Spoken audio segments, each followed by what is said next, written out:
How do the old Herpa Wings models stand up to the new models? Well, you will find out right after the intro.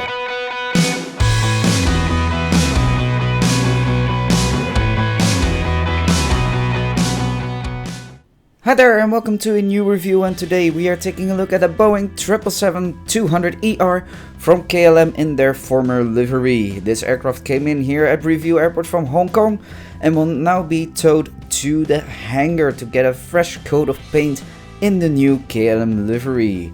So let's take a quick look at this one before it takes off its old coat. Alright, and here she is up close, the Boeing 777-200ER from KLM in their old livery made by Herpa Wings. And before we dive into the model, I would like to say a big thank you to my subscriber and frequent commenter called Historic Bob for donating this model to the channel. Dude, you are amazing and I can't thank you enough for this. So give Historic Bob some love in the comments below. But without further ado, let's start at the front, and here we can see the cockpit windows. And above the cockpit windows we have the last two letters of the registration code, which are Quebec Alpha. But other than that, there's not much else, unfortunately, not even the window wipers, but this was kind of the standard back in the day.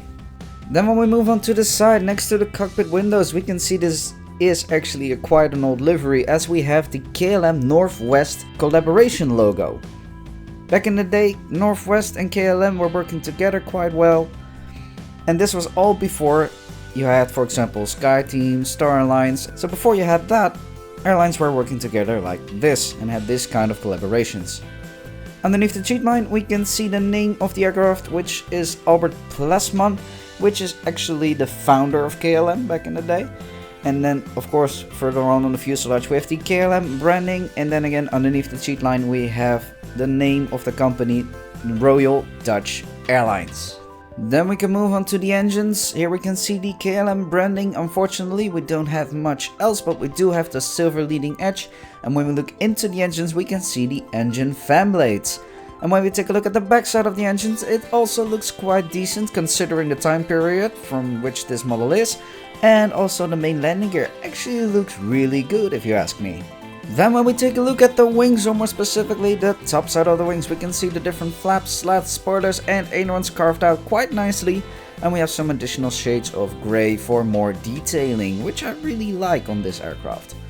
Then also the underside of the wings look quite good. We again have the slats, flaps and ailerons carved out again, looking quite nice, but unfortunately no further details than that. Then when we move on to the backside, on the vertical stabilizer we have the KLM branding. On the fuselage we have the full registration code of the aircraft with the Dutch flag and the European flag, and we also have the aircraft type specification, and again underneath the cheat line we have the slogan of the company, the Flying Dutchman. Then at the rear there's a little bit of a letdown for me personally. There is unfortunately no detailing with the APU exhaust, but to be honest, back then you didn't see that detail that much anyway, so it's kind of forgivable. And then last but not least, on the other side we have the doors to the cargo holds here at the back, and of course not forget to mention the front. Alright, so that's it for this Boeing 777-200ER from KLM made by Herpa Wings, and I must say I'm still satisfied, even though I am missing some details and some parts are a little bit discolored.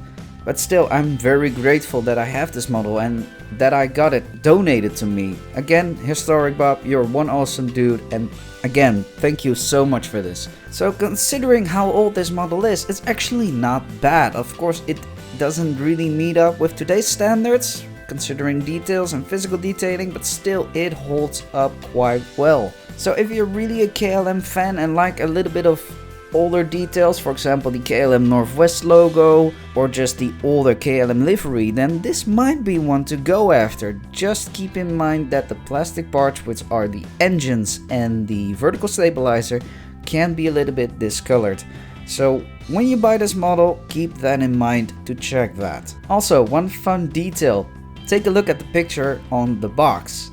Look at the registration code. It's Bravo Quebec Echo at the end, but this model shows the Bravo Quebec Alpha. It's a little bit of a mismatch. What was going on there, Herpa? Anyway, just a fun detail, not really something not to buy the model for. So yeah, if you can get it for a nice price and there isn't too much discoloration, go for it, definitely. Alright, so that's it for today's review. If you liked it, you can show that by leaving a like down below, that would be great.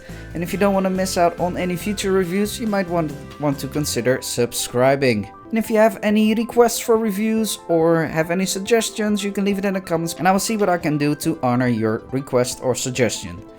Alright, and with that I want to say thank you very much for watching. Historic Bob, again, thank you so much for the model and I hope to see you all next time.